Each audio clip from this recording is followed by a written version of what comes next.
Okay, so let's dive in. So the title of my talk is actually, I'm going to give credit to Mark Andreessen, one of the developers of the Mosaic browser, which of course became Netscape and so forth. Mark had a really interesting business insight around, say, 2000, when he was leading up his startup LoudCloud. And Mark said, you know what, I always want to keep in my mind the 10 reasons why this business is going to fail. I'm going to stay paranoid.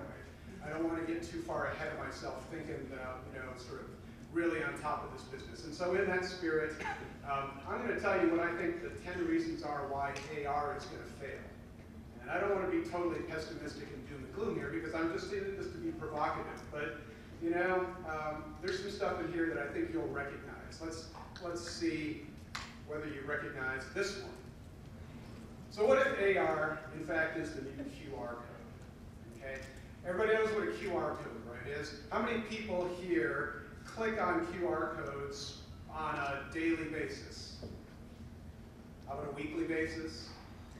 A few, okay. Monthly basis? Okay. Most of you guys may be in the monthly category. And how many people here think QR codes are great when you click on them? I got one hand, right? Okay, so I think we know the problem here, right? And the thing we don't want to have happen here is AR to turn into a thing that a few people do, and when they do it, they kind of go, I'm not sure I'll do that again. I really had high hopes for QR, actually, because when it first came out, it was really big in Japan, and I thought, wow, the first physical hyperlink is here, and now suddenly the web is just going to get burst onto the world. It's going to be cool. Well, now I have those hopes for AR, so guys, don't be QR. Okay, reason number 2. AR is going to fail because of the flaming hoops problem. We make users jump through flaming hoops to get to whatever it is that we have for them. This is especially a problem with mobile AR, right? It's like, do you have the right smartphone? Do you have the right app installed on there? Oh, was it Layer? Was it Erasmo? Was it Mataio? Oh, okay, I got the app. Now I got to launch it. Now I got to go do some scanning dance here, either like this for geospatial or like this for something on print. And eventually you kind of get the thing, and up comes the augment, and then you go, okay, is that all it was? So there's 2 problems here, right? The cost is high, lots of hurdles, which we have to figure out how to lower the user cost of getting to the AR experience. And we got to make sure, just like in the last reason, that when they get there, there's actually something really worth their time that they spent investing in this. And we've got to figure out how to make that promise something that they recognize, so that when they see the little thing that says, hey, do some AR here, you go, oh yeah, that is what I'm going to do. All right, reason number 3. A world full of AR is, people think about this as the cognitive overload problem, or as anthropologist Sally Applin says, the 1,000 things problem. We need to figure out how do you create an interface to sort through that. Although this may be one of those false stalking horses here, because in fact we really have the problem of the empty world problem, where AR actually in fact covers about 0% of the world to a rounding error, which is to say, I'm walking down the street in Toronto, am I going to pull out my phone because I know there's some AR here that I can see? No, okay? We talk about a world absolutely populated with stuff about the physical world. Guess what? We need to get going. We need to make some more AR here if that's going to be true. And if we don't, then nobody's ever going to do it because the expectation is it's just not there. Okay, so this is a little bit wonky, right? But AR wants to be like the web, right? It wants to be huge. It wants to be open. It wants to be something that everybody is immersed in. It wants to be a huge commercial success and a creative success. And the problem there is the web was actually successful because everybody agreed on a set of protocols around the world and made it work. And in AR, we can't even agree on the definition of a point of interest. It's like if you look at the APIs for Layer or Mataio or Wikitude or any of those guys, it's like you would think, oh, a point, latitude, longitude. No. It's like everybody's got their own custom version of what even the most basic element of AR looks like. So the idea that we're going to get to anything like a standard, open, web-like world of AR anytime soon, well, it's kind of problematic. And I know, AR is moving too quickly to really form standards bodies and sit down and hash it out, because by the time they get done, it's all moved on to something new anyway. But, until we get there, it's not the web, right? It's a fragmented bunch of silos and things. Reason number 6. Well, you can probably guess this one because Bruce already talked about it this morning, but let's say that you're a wildly successful AR startup. You've got VC money, you've got 25 million people with your app on their devices, you've got active users coming out your ears, you've got developers, you've got content, and that's layer, right? And, as we heard earlier, layer is in the middle of a pivot. So 2 of the 3 founders are leaving the company, I think of their own choices, but still.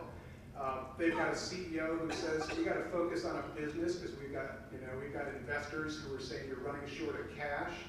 And so they're focusing on interactive print. Is that AR? Well, kind of, right? But they're really downplaying the whole AR story at this point, saying, no, we actually have a business adding value to a specific industry. And in fact, they're going to be here in a couple of weeks doing an interactive print seminar. So if anybody's really interested in that, Claire Bonestra, who's one of the founders and a super speaker, is going to be here for that one. So just to put a plug in for my old friends there. All right, so Google got Glass, got Google goggles, right? Everybody in the AR community is like, holy crap, they've got all the AR stuff going on, and they're not talking about AR, right? Look, Google goggles talks about, searching the internet with pictures, right? I mean, talk about an app that could be like trumpeting AR to the hills, right? They're not doing it. Sergey's out there basically talking about Google Glass as a great way to take pictures. Okay, well, so Google's not too excited about augmented reality either. Let's say that AR does become popular. Well, I think we all know that there's a bunch of downsides and potential social concerns about this. I mean, it's a fraught issue, right? Which is, if somebody's wearing Google Glass and walks up to you, what's the first thing you think? Well, maybe if you're in this room, you go, wow, that's cool, can I try it? But maybe if you're like a normal person, you kind of go, are you taking pictures of me or what, right? Am I being broadcast to the internet or what? And, a couple of years from now, are you like Googling me or what? And so it makes you wonder a little bit about what is the social compact between people when everybody is wearing essentially the equivalent of, a world detecting Google engine. And that's just the start of it, right? I think once we've got these capabilities where, we can augment the entire world to centimeter or millimeter accuracy, that also means that the service at the other end of this thing is also knowing exactly where you're looking and what you're touching down to centimeter and millimeter accuracy. And on the web, I think a lot of people are weirded out by the fact that they've got 100 tracking cookies attached to their browser like little parasites and barnacles. So now you're going to have tracking cookies for you walking around the world living your life. We got to work out those issues. I'm not saying they can't be worked out, but those are the things that are going to happen along with the shiny, happy sort of world of Corning glass that we all want to see happen here. So can't be in Toronto without giving a shout out to Professor Steve Mann, who's the original cyborg researcher. He's at U of Toronto. I think he's got a research group there basically working on what he's always been working on, which is wearable heads-up augmentation of the human sensorium. And so here's a guy who's been doing this for, 30 years now, and he's been doing heads-up displays. And I've been kind of in and out of this industry for a long time, and I think whenever somebody talks about AR glasses, they always say, "Oh, it's only 5 years away."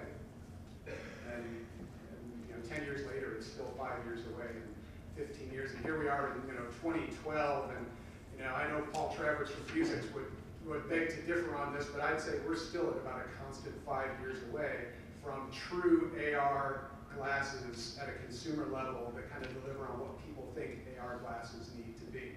And this whole contact lens thing, don't be holding your breath, okay?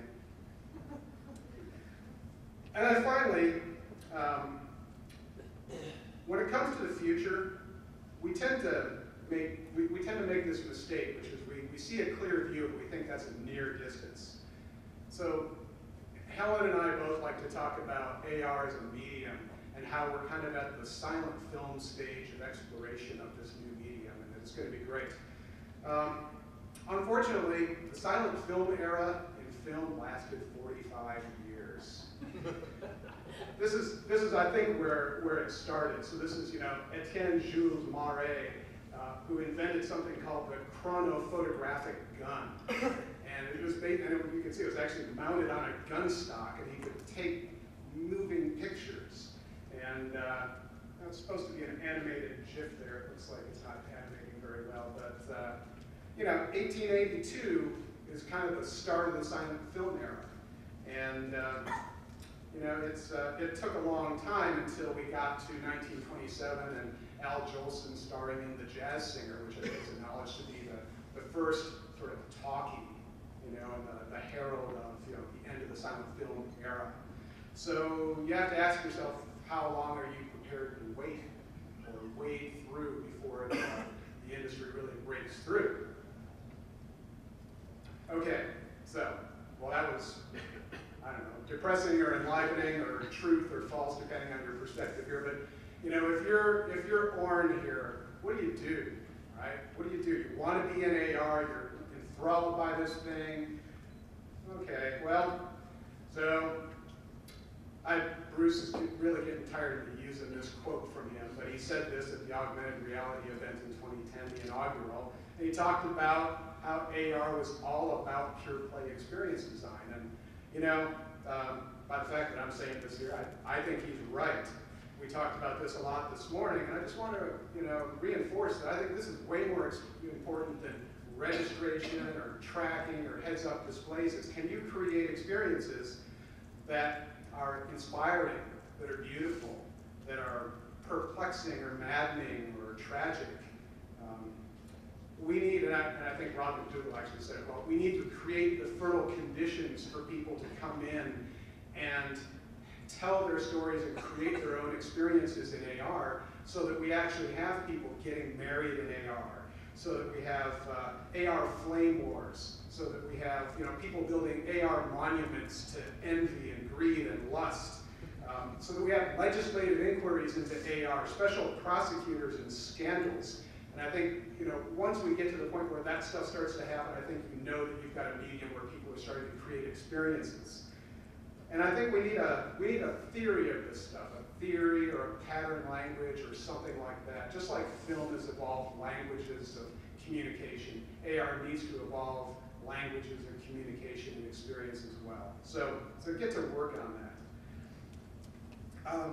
How do we get there? Well, make more AR. Make a ton of AR, because experimenting is the way that we're going to figure out what works here.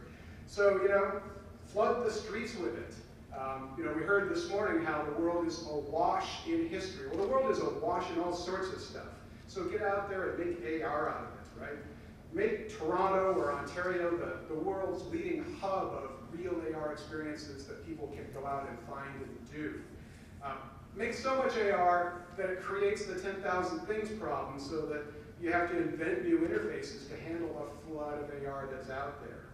How do you discover it? How do you share it? How do you manage it? How do you take it all in? How do you, I don't know, just make it. Tell stories, old stories in new ways, right?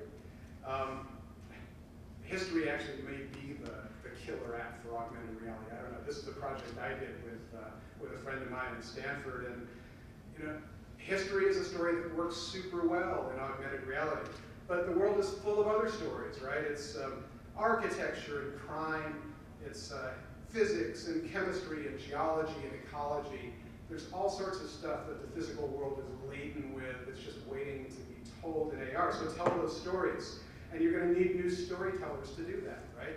It's not going to be the computer vision guys that are going to tell the stories any more than it is the geeks doing the back end that invented the Instagram experience or something like that. So get your historians, and get your artists, and get your hockey moms, and definitely get your kids involved, not just in doing AR and experiencing and consuming it, but making it. Because everybody has something to contribute to this, and you've got to tap into that. So the other thing is, AR is not the only thing happening in the physical plus digital space, right? The world is becoming a platform. So take your AR, your ubiquitous computing, your Internet of Things, your physical computing, make that a platform that you're going to hack on, right? You've got hackerspaces, hacklab.to's around here. They do physical computing and programming. Join up with them, right? Get them interested in AR and get interested in what they're doing. You know, get sensors involved, hack some Kinect stuff, get the Leap Motion device if it ever comes out for $70 and hack that. Hack robot telepresence. You know, that stuff is now becoming basically, you know, accessible too. It's no longer a $100,000 Cisco room. It's now, you know, an iPad on a tripod. So, you know, there's a lot of stuff. Get some drones and hack them. Figure out what it really means when the world is full of surveying drones and surveilling drones. And, you know, how are we going to live with that and what are we going to live without?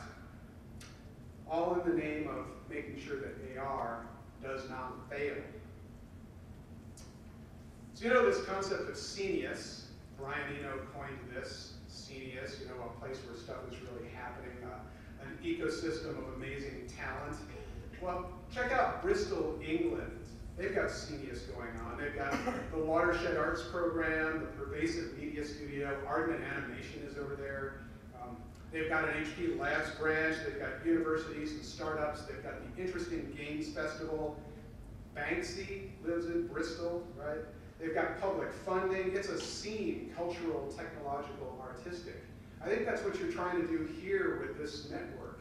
Do more of that. Make it happen. Really try and get the sense of a scene happening right here in this area.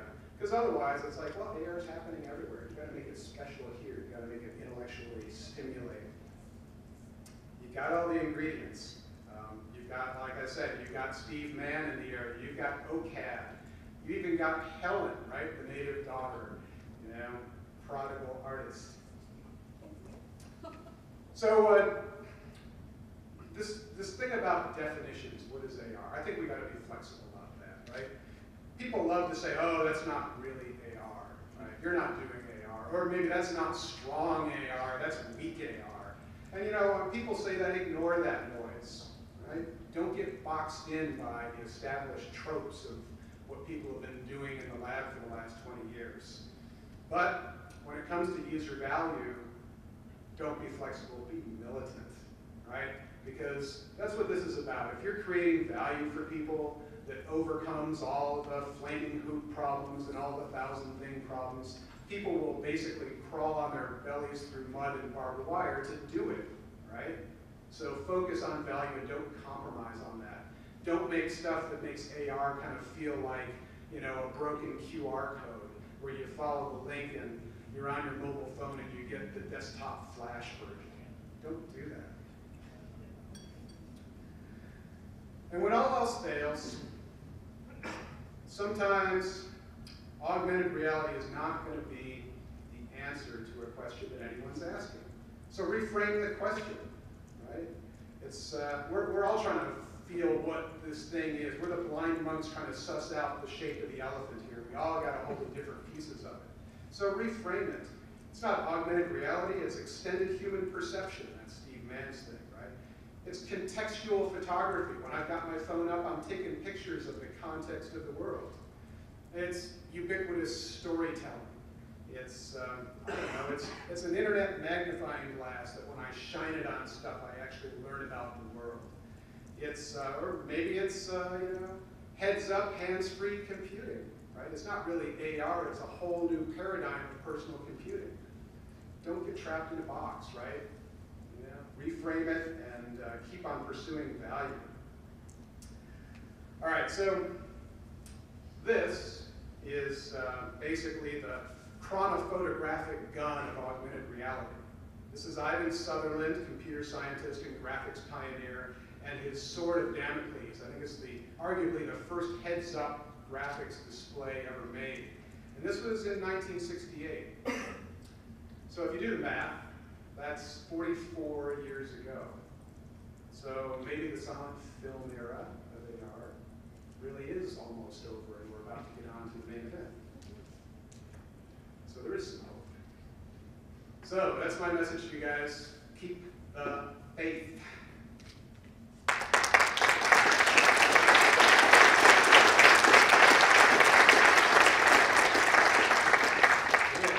So any questions that I won't be able to answer adequately, I'll be happy to take.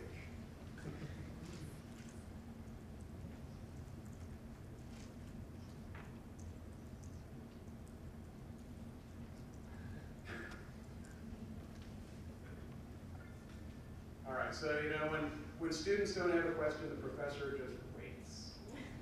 Somebody will come up with something. And if you don't, I'll start calling on people.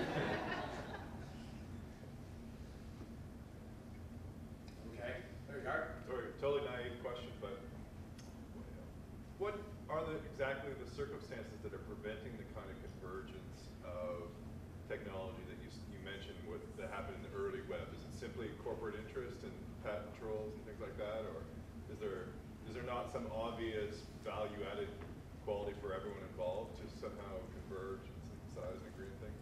Yeah, so what's preventing us from converging on something more like the web and AR? I think it's a bunch of things, right? I think one thing is the technology's moving super fast. I think nobody has come up with the seminal thing that Tim Berners-Lee did come up with, which is this idea of taking the concept of hypertextual space and turning it into a little protocol. I mean, maybe it's a little unfair, right? Because when you look around, how many webs do we have, right? We got one web. So it's not like something you can just sort of snap your fingers and make happen. Usually it's a lot of hard work. But somewhere in there, I think it's partly commercial interest, right? We've got a bunch of startups who are independently funded and not motivated to work together. It's fast-moving technology, so it's hard to agree. There actually was a working group, I think there still is a working group in the W3C to try and agree. It started out as the augmented reality working group proposal, then it kind of got narrowed down to the point of interest working group proposal. And even then, I think they're having a lot of trouble getting down to, what is a point of interest? And you got 50 other working groups all interested in neo-geography and GIS and stuff like that too, so a lot of competing interests.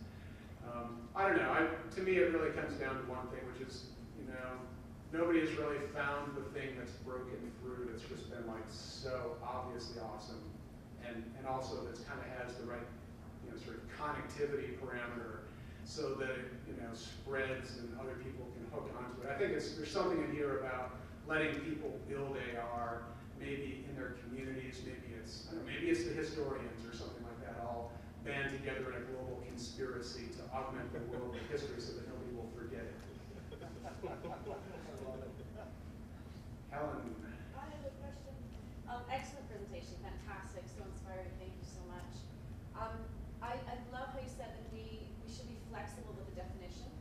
And this morning we heard from Bruce reference Ronald Zuma and the big definition of AR with those 3 characteristics. And I'm wondering, as we become more flexible with the definition, if there are any projects or prototypes or anything that you've seen personally that you think help push or start to expand that definition of what augmented reality is.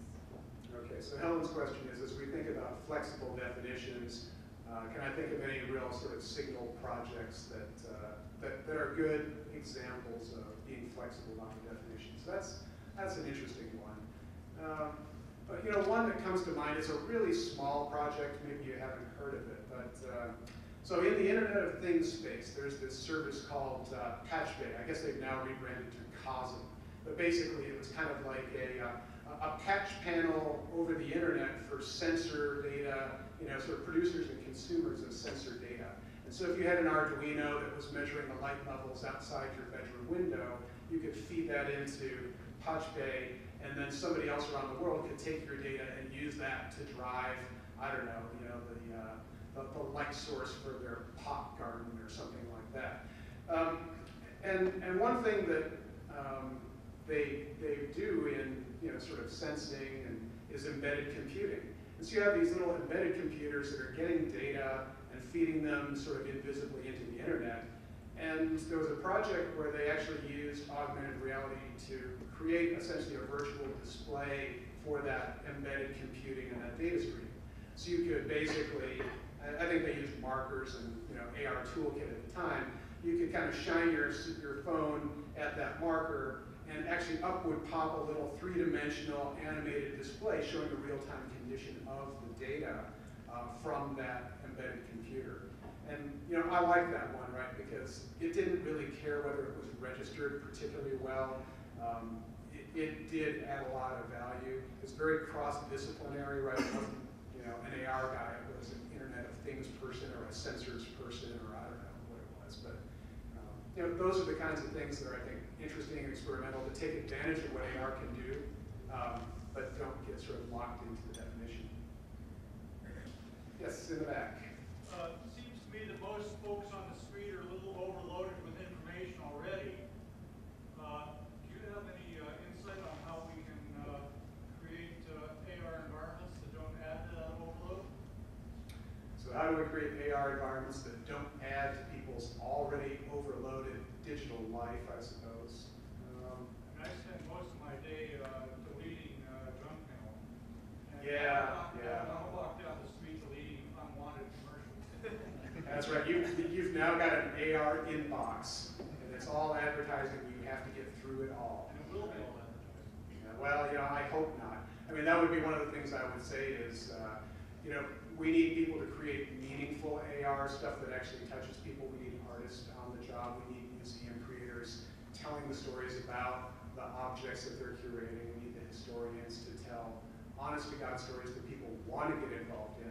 Obviously, it's not going to be an inbox. It's like Twitter. It's a stream, right? So, yes, I'm not answering your question right here. No, because I'm an artist and I know how much money artists get compared to how much money the advertisers get. Well, Bruce Sterling said he's going to double your funding, so. Yeah, you know what? It's. I'm idealistic too, but I don't think that, I would hope that we create a world where people walk through the environment and get useful information, but I'm afraid that the economics aren't there. Yeah, I'm afraid for you too. I mean, you're kind of talking about Mark Weiser's vision of calm computing when ubiquitous computing actually comes to reality and the entire world is basically, a computational engine, and it serves the purpose of be calming as opposed to, getting your endorphins up. And So, I don't know, we don't seem to be on that path right now. supplementary question here. Have we found any kind of a forum where we can all come together and decide what kind of content might be appropriate to insert into an already overly rich environment? Is there a forum? Well, I don't know. I mean, these are the kinds of forums where you have those conversations, right? I mean, that's why I talk about creating seniors, right? A place where the people that are really thinking smartly about this and bouncing off each other actually come together. So it's places like here, it's places like the augmented reality event where the industry comes together. It's the meetups that are happening in every city and every country where people are playing with, Internet of Things and AR and stuff like that, trying to figure it out. So, I think it's just one of those things where you kind of have to, reach out into the internet and sort of find your kindred spirits, like here. Okay, so I think that was the last question Kevin says. We're going to let Helen get on here and give a way better talk. Yes, it's true. It's true. It's going to be awesome. All right, guys. Thank you.